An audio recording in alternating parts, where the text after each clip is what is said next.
Hi, thanks for picking me. Thanks for taking the time. My name is Emily, and I love to speak in rhyme. It won't cost you a dime. You're ever so kind for taking time to find a little more about my mind. Oh no, you slimy. Oh shucks, never mind. Anyway, what's special about me is I have a special granny. She's magic, you know. It's really uncanny. She has a spell that's so strong she only tells the worthy. If you carry on listening, I'll tell you its special journey. I'm going to keep adding to this story as I go, just to make you aware. I mean, not that you maybe... Do you care? Wait, what, you do? Oh, thanks.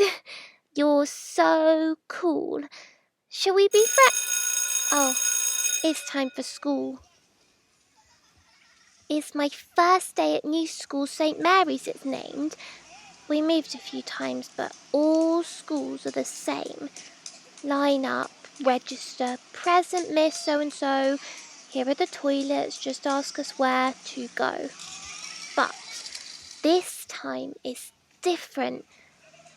I don't have no fear. My fave cousin Gracie, she's in my class here.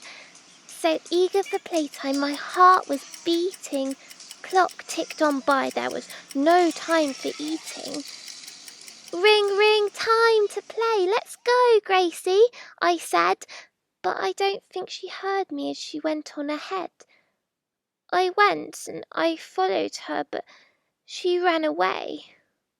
Why? Was it me? What did I say? Then a whisper, a voice popped into my head. It was Granny and the words that last night she said. Stand straight, stand tall, step wide and take up space. Throw your arms up high from their hiding place. Now a strong smile, a voice that will tower, and then you're set for your moment of power. I marched to the bench, stood right where she could see, and said, "Hey Gracie, will you please play with me?" Gracie says yes, and I jump high in the sky, not a care in the world as playtime goes by. Today we have tests and I'm feeling, well, dread. I've done all I can find X, Y and Z, but I can't shake this feeling I'm sure to screw it up.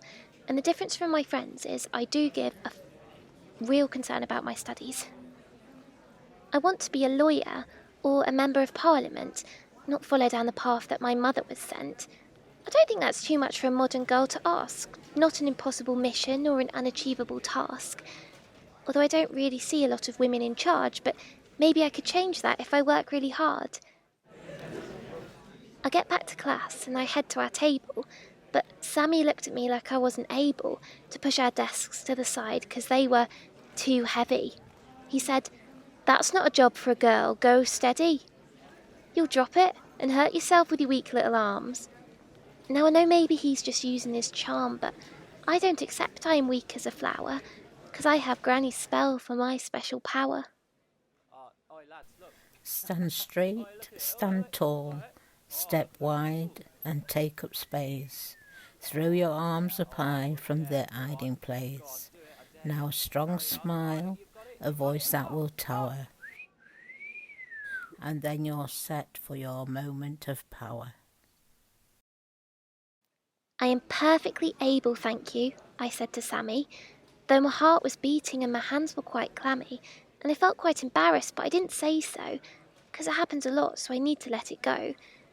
I handed out the papers with care and with ease, tried to tell myself there's no one here that I need to please. A few years on, and I made it to uni. I told you I'd do it, I told you, you see. I have a small little room that I can call my own and Mum's cookbook to remind me of home. But one thing I've noticed here, a struggle I'm having, is my peers are spending more time partying than essay planning. I need a new outfit, something to fit in, but with my hips and my thighs, where do I begin? Bodycon, crop top, thigh highs and death drops. I'm a little out of my depth if I'm honest. I really want to fit in, but I'm not quite sure where I should begin. There's this girl. She's cool, way cooler than me. She's tall and blonde and so skinny. She's my friend, I think, though sometimes I'm not sure. And I can't hang out with her all the time because, well, I'm poor. She's been helping me out with these diets and these plans, though I'm not really sure they suit who I am. I look in the mirror and I try to see a clear in me. I look for the woman I really want to be. The smart one, the kind one, the one with compassion, and I notice I may be trying to follow someone else's pattern. I try to think of the words my granny would have said, but I'm feeling rough so they swirl in my head, not making sense, and I feel quite a mess. I try to breathe, I try not to stress, and I look at my body and I try to see its power, and I talk to my body with love, then I shower. It took for the squeaky taps to turn. It took for the water to almost burn. It took for the drops of shampoo to smother my head, to remember again what Granny had said. Stand straight, stand tall, step wide and take up space.